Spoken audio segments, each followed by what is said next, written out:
संजय राउत और कहा कि ये पूरी तरह से मैच फिक्सिंग जैसा था। शिवसेना खत्म नहीं होगी। आज का फैसला न्याय नहीं बल्कि साजिश था। शिंदे गुट के पास कोई नहीं है, ये कहा संजय राउत ने।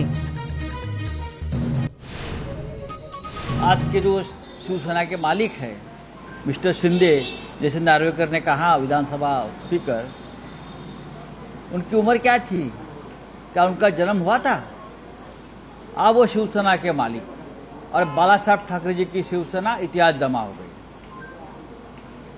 भारतीय जनता पार्टी का ये एक बहुत बड़ा षड्यंत्र रहा, बहुत बड़ा पुराना सपना रहा था कि एक दिन हम बाला साहब ठाकरे की शिवसेना खत्म कर देंगे।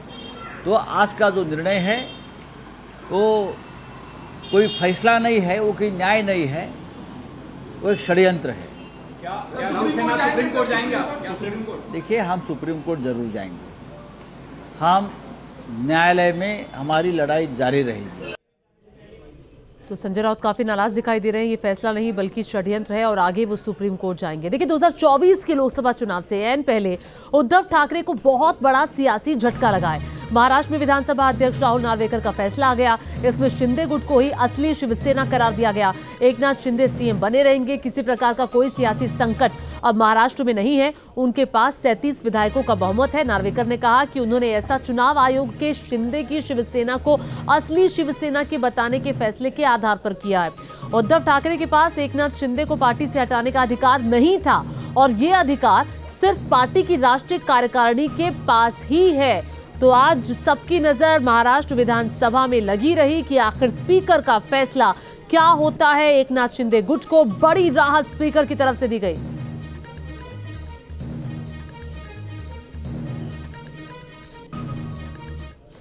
और देखिए, नाम निशान पर आज के फैसले की बड़ी बातें क्या रही, आइए ये आपको फटाफट से सिलसिलेवार तरीके से बता देते हैं। शिंदे गुट ही असली शिवसेना है, स्पीकर की तरफ से ये साफ तौर पर कहा गया। और शिवसेना का 1999 का संविधान ही मान्य है। 1999 का संविधान ही मान्य है। 2018 में उद्धव का संविधान संशोधन जो था वो असंवैधानिक था। इतना ही नहीं, शिंदे को नेता पद से नहीं हटा सकते हैं क्योंकि आधार जो उन्होंने लिया है उसके बिना पर यह फैसला उन्होंने किया। शिंदे को हटाने का फैसला उद्धव गुट के पास नहीं था। उद्धव गुट की दलील में दम नहीं था, चूंकि दोनों गुटों की दलीलों को सुना गया था। उद्धव गुट की दलील में दम नहीं था। चुनाव आयोग के रिकॉर्ड में शिंदे गुट ही असली शिवसेना है और उद्धव ठाकरे का नेतृत्व संवैधानिक नहीं है। चुनाव आयोग के फैसले को ध्यान में रखकर स्पीकर की तरफ से यह फैसला लिया गया है। शिवसेना के संविधान और व्हिप के आधार पर फैसला लिया गया है। तो ये बड़ी बातें स्पीकर के फैसले से जुड़ी हुई।